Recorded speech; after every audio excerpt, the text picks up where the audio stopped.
Places of origination and the characteristics of the Arabic letters. The Makharij and the Sifat of the Arabic letters. The correct pronunciation of each of the Arabic letters comes from perfecting two things. One is the Makharij of the letter, which is the point of origination of the letter, i.e. which organs and which place in the mouth the letter comes from. And the second one is the correct Sifat, and this is the characteristics of the letter.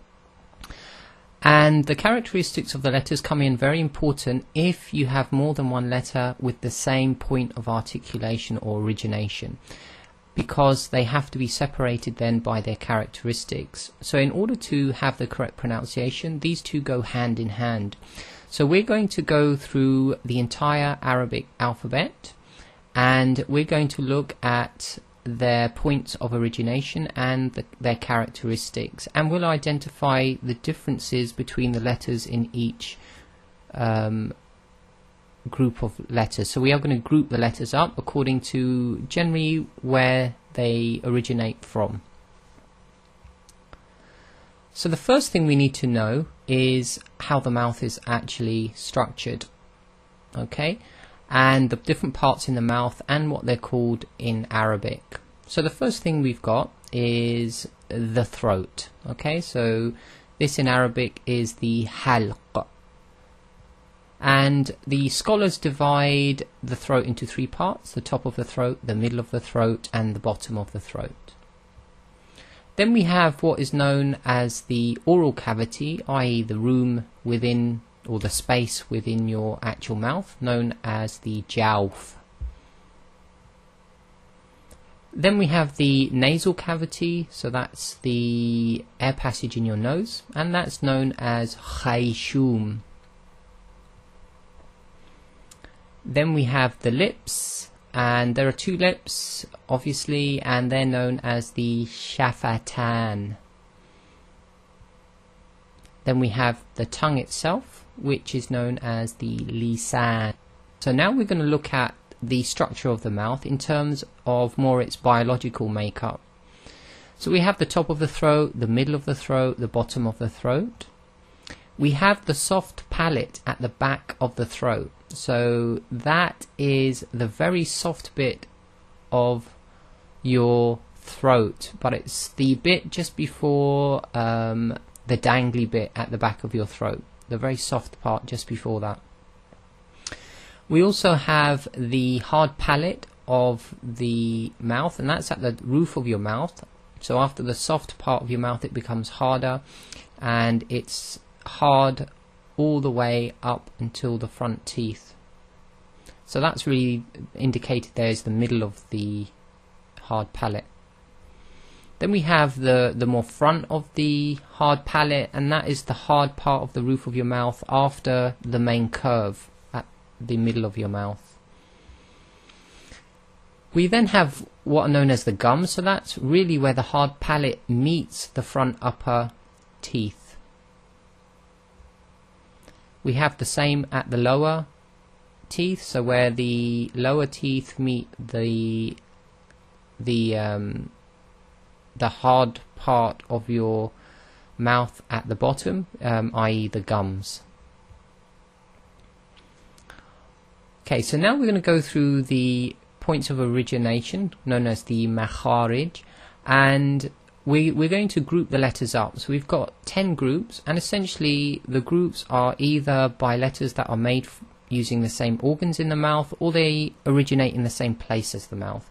And different scholars will group these up slightly differently. So the first set are the long vowels. So we have the Fatha Alif, and the diagram here is indicating that when you say the A sound, that the air moves all the way up the throat, through the mouth, and out through the lips. And if you say ah, you'll notice your tongue goes almost completely flat all the way from the front to the back. We then have the kasra ya, and if you say E, it's the same thing again. The air flows all the way from the bottom of the throat out through the front of the mouth, except for the middle of the tongue becomes more raised. Okay, and with the E sound, it's the mouth movement or the jaw movement is vertical and slightly horizontal. With the Fatha Alif, it was almost completely vertical. And the last one is the Dhamma Wow, which is the oo sound, and the air again is passing all the way from the throat through the middle of the mouth out through the front of the mouth. The oo sound is made with the rounding of the lips, but at the same time the back of your tongue will raise. And it's very important that you come to feel and recognize exactly what is going on within your mouth. When you go into the science of tajweed, you will have to be able to control the movement of your tongue, your lips, your jaws, and this is where you get to the mastery of your tajweed. So we're going to start with group 2 now, which essentially are the letters which are made by using the lips. So the first one here is the Fa, and you'll notice we've put the Hamza with the Fatha and then the Fa, which is Sakin. So this is actually Af. Now the reason we're doing this, and we're going to do this with every letter, is that the scholars of Tajweed explain that in order to work out the mechanics of how the letter is said and to hear the letter clearly and properly, you precede the letter with the A sound. Okay, so you say Af, i.e. you make the letter Sakin, but they use the Hamza. So all of our examples are going to be done this way. So there's a small note here. It says like F in English, but the teeth slightly further down inside the lower lips. So the teeth are slightly lower down, as in they touch lower down the inside of your bottom lip, and that essentially allows a little bit more air to pass between the teeth and the lips. So normally in English you may say Af, but in Arabic it would be more like Af. Okay, so you just touch the upper incisors to the lower part of the inside of the bottom lip itself. Okay, and that's called the wet part of the lips.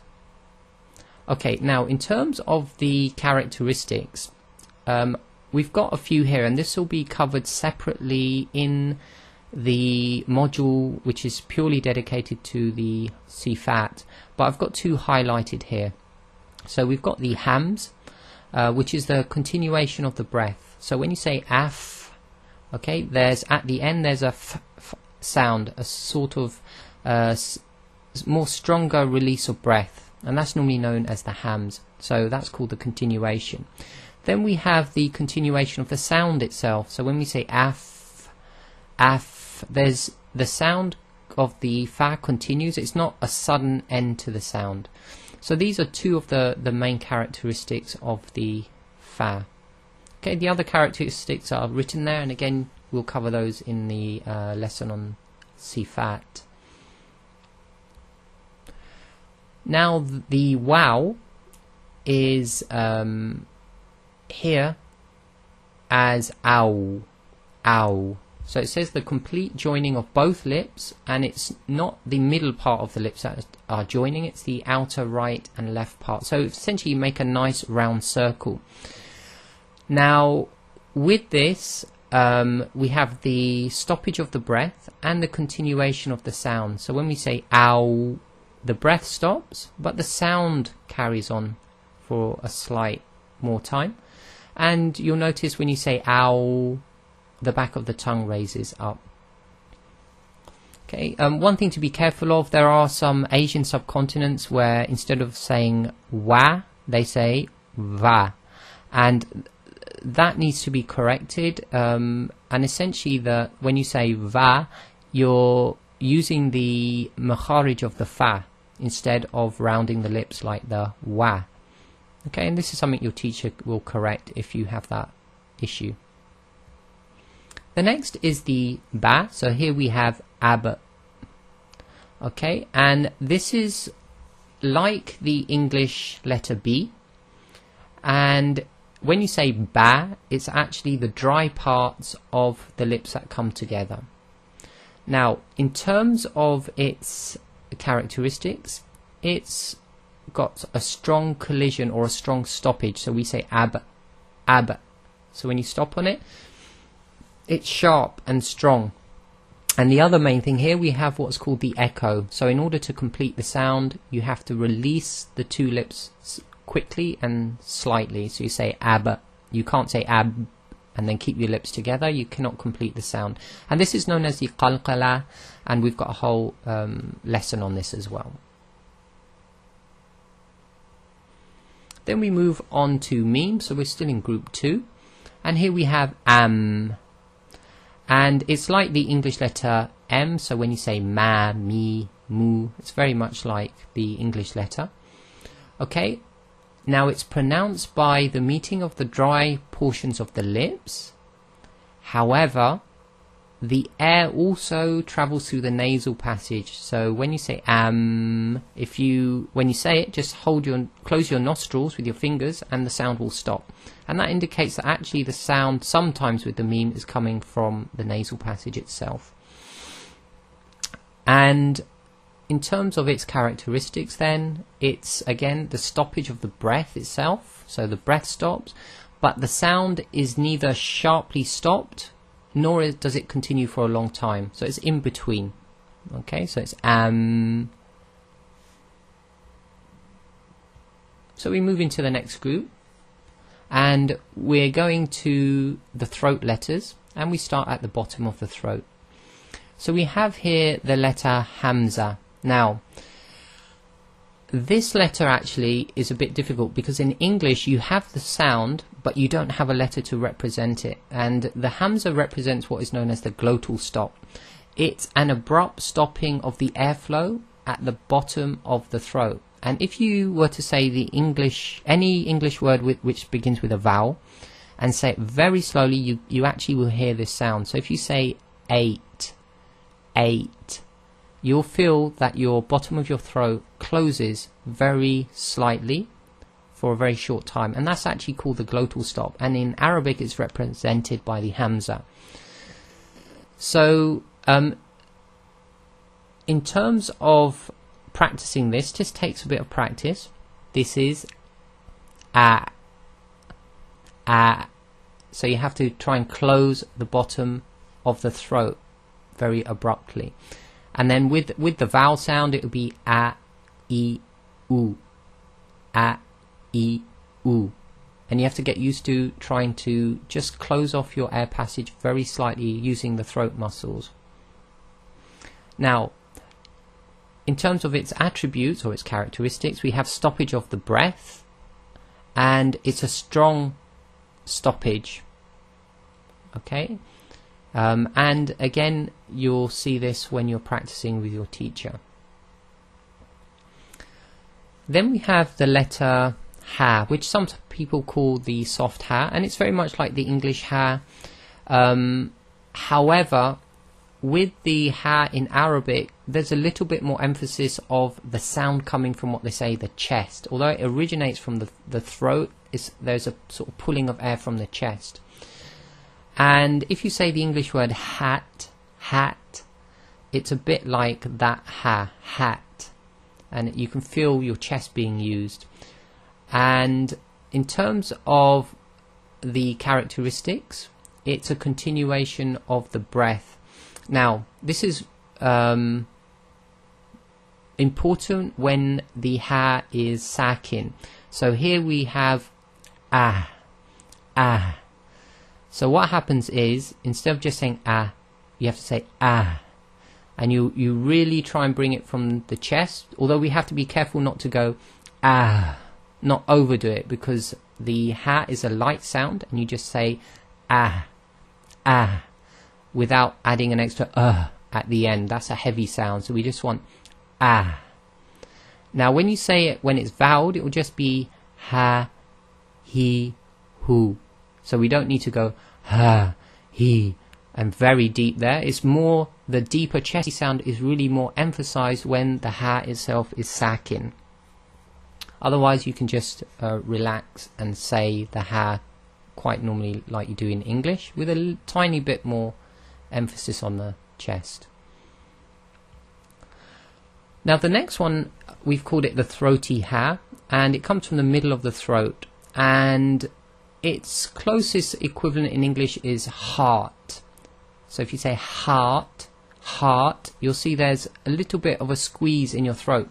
Now with the Arabic, the ha itself is produced by squeezing the muscles which are around your windpipe. So you constrict the windpipe to get this sound out. So if this was voweled, it'll be ha, ha. And this is literally done by squeezing the muscles around your windpipe. So we have ah, ah.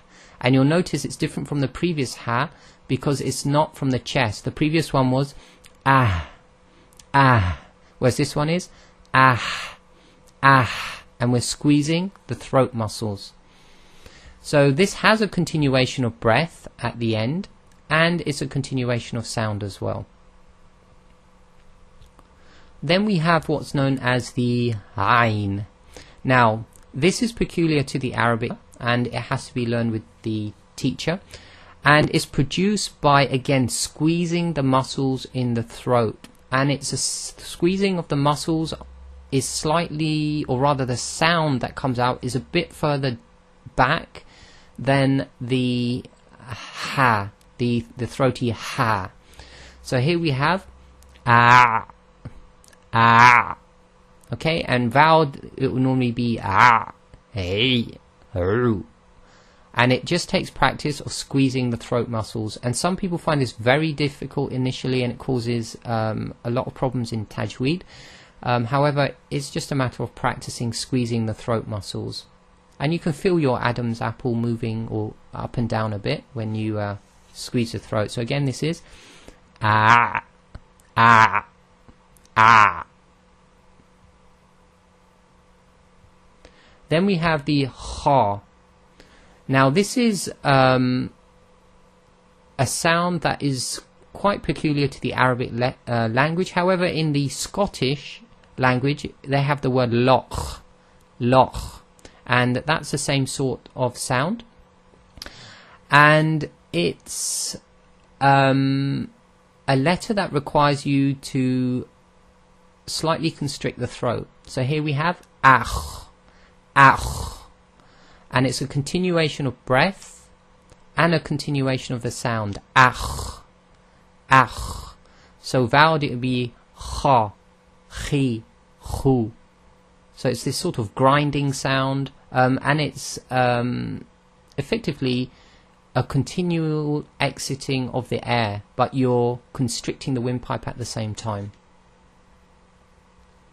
Then we come on to the ghain. Ghain. And this is again peculiar to the Arabic language. However, you could liken the sound to gargling in English. So if you were to gargle, you go ha, and it's the raising of the back of the tongue touching the top of the back of the throat. However, it's just below the ha. Okay, so here we have ow, ow, and voweled it be ra, ri, ru. And the important thing here is try not to do the grinding. So don't go ow, ow, because then it sounds more like the ha. So we say ow, ow. And this is a stoppage of breath, so there's no sort of breath released at the end, but it's a slight continuation of the sound. So we'll have a look at group 4 now, and these are the letters where the back of the tongue is touching the soft palate at the back of the throat. So the kaf is pronounced slightly in front of the qaf, and it's very similar to the English letter K. And here we have ak. So when you stop on the kaf when it's sakin, you have a continuation of breath. So it's ak, very natural sound. You don't have to go ak and overemphasize that. And it's a light letter. It's a strong collision, as in if we say ak, it's a sudden sort of collision and stoppage of the sound itself.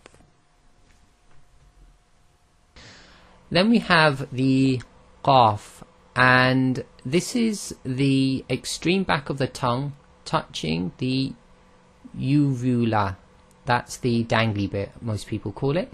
And it's all you have to do to get the sound of the qaf is to just move the tongue a bit back. So if you say kaf and then move the tongue back, you get the qaf. So if you say ka and move the tongue a bit back, you get the qa. So it doesn't actually require a lot of effort. So here we have the aqqa, and this is one of the qalqala letters. It requires the releasing of the tongue from the back of the throat in order to complete the sound, and it's a stoppage of breath again. And this is known as a heavy letter because the back of the tongue actually raises and the air pressure is forced up vertically towards the top of the mouth. Okay, so just simply move the tongue back slightly from where you say the kaf and you'll get the qaf. Some people say qaf and that's too heavy. We just say qaf. Now we're moving on to the next group. So this is where the middle of the tongue raises and touches somewhere towards the hard palate in the middle of the roof of the mouth. So the ya is very much like the English ya, or y rather, and here we have a, and the middle of the tongue meets the middle area of the top of the mouth, and there's a stoppage of breath, i.e. there's no breath released at the end of the letter, but there's a continuation of the sound. So this is a. Slightly forward from that is the jeem, and this is very much like the English j, and we have a stoppage of the breath, i.e. there's no air released after it, but what we do have is a strong collision or stoppage, and this is an echo sound. So normally with the vowels it would be ja, ji, ju, but with the sakin it's aj, aj, aj. So it's a strong stoppage with the echo. Then we have the sheen, and this is produced again slightly further forward than the jeem. Now it's a bit like the sha in English, the sh sound, and this is very peculiar because the scholars will explain there's what's called the spreading of the sound. So when you say ash, you'll feel the air sort of spreads on all sides of the tongue and forward through the front of the mouth, and there's a continuation of breath. So we say ash, you get the sh, ash, ash, the sudden sort of more pressure right at the end of the letter, and it's a continuation of sound as well. Moving on to group 6, so this is really where the front of the tongue is being used quite close towards the gums. Okay, so the front of the tongue presses against the area just before the gums. So this is not where the hard palate meets the teeth, it's just before. And this is equivalent to the English N. And we've got here an. And this is one where in some cases the sound goes into the nasal passage. So again, if you say an and hold the nose, the sound will stop. And this has a stoppage of breath, i.e. you don't release a sudden burst of air at the end, and it's between stoppage and continuation. So an. Now we get to the letter ra. Now we've got an entire lesson dedicated to the letter ra, but we'll go through the basics here. Now this is one of the more difficult letters to master. Now in English we have the R, but with the Arabic the ra is more harder, it's stiffer, it's more emphasized. Okay, so it's produced in two different ways depending on whether the ra is light or heavy, and there are about 15 rules to govern when the ra is light or heavy, and there's a lesson dedicated to this. So generally when the ra is heavy we say, so here we've got our, our. What happens is the bottom of the tip of your tongue touches the roof of your mouth towards the front of the mouth, and you're curling up the front of your tongue. And when it's light, here we've got ir. Essentially, it's really the tip of the tongue, and it requires you to generally try and smile at the same time to get that effect, because what you need to do is get the back of the tongue down. So you say ir.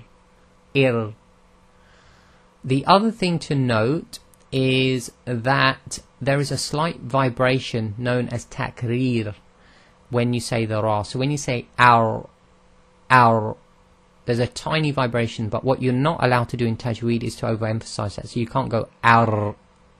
That's too much, and your tajweed teacher will try to get you to stop that. And again, we'll cover that in a separate lesson, and this needs to be mastered with a teacher. The next one we've got is the dal. Okay, similar to the English letter D, but it's softer.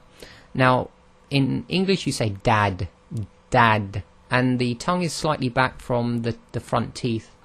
But when you say the da, the tip of the tongue is actually where the top of the teeth touch the gums, and it's a softer sound. Okay, the other thing to note is when sakin or voweled, this is not aspirated, so you don't let air out. So here we've got ad. Okay, and this is a qalqala letter as well, and there's no hams on this. So one of, for example, a very common one we say is middeen. So you have to try and stop any air coming out, as in a burst of air. So again, that's softer than the English D. The letter ta is like the English letter T. It's a little bit softer though. In English, when we say T, the tip of the tongue is slightly inside the mouth, away from the gums. Now, in the Arabic, the ta is where, or is said by putting the tip of the tongue where the gums meet the teeth, and this gives a slightly softer sound than in English. It's a hams letter, so if we say at, we have the continuation of the breath, and you'll have the hams as well when it's voweled. So you have ta, ti, tu, but this will be less in the English. In English it will be ta, ti, tu. So the hams, or the aspiration, is slightly softer than in the English due to the positioning of the tongue. And it's a strong collision letter as well, so at, and that's the letter ta. Okay, then we have the ta. Now this is very similar to the ta, except for we call it emphatic. It's more pronounced, and essentially it's the heavy version of the ta. Okay, it has a stoppage of breath, i.e. there's no hams, and if we say alto, it's echo, and it's got near closure of the mouth. So they call these a closed letters, i.e. your mouth is almost closed internally when you do this, and it's heavy, which is covered. We'll cover the heavy and light letters in another lesson. So it's further back from the dal, so it's just slightly further back than where you pronounce the dal. So again, this is alto, and with vowels it's ta, ti, tu. Then we have the dhal. Now this is similar to the English th in the word that, and some of the countries in the Asian subcontinent, they do this wrong. They say this is za, and that's completely wrong. It's tha. So this is ad. Now it says here you do not let the air out. So this is one thing you have to be a bit careful of. There's a stoppage of breath. So instead of saying adh, you have to say adh or idh, adh. So when the dal is sakin, you must not have the th at the end. You can't say tadh. You say tadh, tadh. Okay, and this is something again that has to be practiced. It's a bit difficult, and it requires precision training. Then we have the tha. Now this is done the same as the tha. Sorry, I'm just going to pop back to the tha. The dal is done with the tongue between the upper and lower incisors. Okay, sorry, I forgot to mention that. When we get to the tha, it's the same, except the tha, the tongue is slightly further out. Okay, and the tha is as in the th in the word 30, and with this one there is a continuation of breath. So here we say ath, ath, and voweled it will be tha, thi, thu. Okay, so the tha, the tongue is, or the tip of the tongue is slightly more out of the teeth than the tha.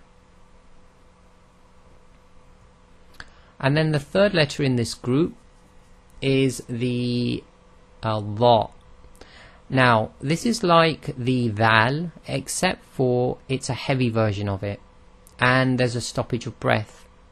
Okay, likewise, and this is also one of the letters where the mouth almost closes. So here we have al, al. Now this is actually very difficult to get correct when you first start, and essentially the tongue is, and this diagram is slightly not clear, is the tip of the tongue is, although it shows it here between the teeth, you have to get the tip of the tongue onto the inside of the upper teeth, so that it's the, if you put pressure, it looks like the tongue's coming through, but it's not really coming through. So you basically move the tongue up onto the inside of the upper incisors, and what happens here is there's a complete stop of sound when it's sakin, and the letter sounds heavy. So this would be al, al, and when you vowel it, it'll be la, li, lu. Okay, and this again takes practice. And again, in the Asian subcontinent, some people say this is like a zaz type sound, but it's not. It's very different. So you'll hear this in azim. Some people say azim, which is wrong. It's azim, and that heavy sound comes from moving the tip of the tongue slightly in onto the inside of the upper front teeth. So that was group 8, all to do with the tip of the tongue between or right at where the two incisors meet. Now we're moving down a bit, so the tip of the tongue touching where the gums meet the bottom of the bottom incisors, and this is the sin, which is a bit like the English S. Okay, there's a continuation of breath, and this has what we call a whistling sound. So here we say as, as. So there's a sort of whistling sound at the end, and voweled it be sa, si, su. Okay, so that's quite straightforward. Then we have the za. Some people call it the zay, and this is more like the English z. So this is as, as. So you have za, zi, zu, as, as. And again, it's got a whistling sound. And then we have what's known as the sad, sad. Now this is a bit difficult initially. The tongue is slightly further back than where the sin is at the bottom of the mouth. So you move the tip of the tongue slightly further back. So we say sad. So it's really off of where the teeth are, slightly back onto the gums itself. And what happens is the back of the tongue raises. And here we have it written as aus, aus. And what happens, you have the near closure of the mouth, and there's continuation of the breath as well, and it's a heavy letter. plus we have the whistling. So it's as, as, and vowel it would be sa, si, su. Then we're moving into group 10. Now this group, we've put the lam here. Now some people will put the lam in the same group as the ra and the noon. Now we've done it in group 10 because group 10 here is going to be about pressing the tongue against the upper top teeth rather than necessarily using the tip of the tongue itself. So I'm going to read this out. So it's like the English letter L, but it says here the entire front of the tongue presses against the upper front gums. Okay, so if we look at that image at the bottom with the blue squares, it's showing that's the pressure point. That's where when you say la, li, lu, or we say al, al. Okay, so the pressure is at the front, around those upper top teeth. Okay, but it's got as well as the left side pressing on the left upper teeth. This is the same as in the words like or ball. So if you say like or ball, you'll notice that although you've got pressure at the front of the tongue, the left side of your tongue touches the upper left teeth. And this is very close to the next letter we're going to do, which is the dad. And you need to differentiate this. And we've got a picture of the tongue here, and it shows the area used to do the lam is really the left front part of the tongue. So really, for the lam, although the tip of the tongue is touching the front upper hard palate, it's really the entire front of the tongue, and there's pressure on the left hand side as well. So this has got stoppage of breath. So when we say al, there's no burst of air at the end, and it's between stoppage and continuation, not completely stops and not carrying on too long. And we'll look at the dad now. Okay, so now this has no equivalent, and the Arabic language is known as the language of the dad because no other language has this. And this is like the dal, except for this is the emphatic version. However, to learn this, you start with the lam. So when you say al, al, the front left part of your tongue is pressing on the upper left teeth. And with the dad, what you have to do is take a part of the left side of your tongue further back and press that on the left side of the teeth towards the back of your mouth. There's still pressure, or sorry, contact at the front of your mouth with the tongue, but the pressure is actually much further back on the left hand side. Some people do this on the right, which you do the equivalent, but most people do it on the left. So if you try to say, if you try and say a D as in a da sound, but press the back left side of your tongue to the back upper left teeth. So you say dad, dad. Okay, and this takes a bit of practice, and there's a continuation of the sound, and this is one of the letters where the mouth almost closes, and it's a heavy letter. The back of the tongue will raise. So in the diagram they show what looks like the middle of the tongue touching the top of the mouth, but it's really the left side of the tongue they're trying to indicate. When it's sakin, this is very difficult as well. There's a complete stop, and it's not, you're not allowed to do the echo, the qalqala on this. So this will be alb, alb. So you literally just say the hamza and then push the tongue onto the left side of the mouth. And when it's voweled, it will be da, di, du. And this takes a lot of practice. And it's one of the ones that your teacher will help you with when you're practicing in your tajweed class. Okay, and that covers the makharij and the sifat of the letters.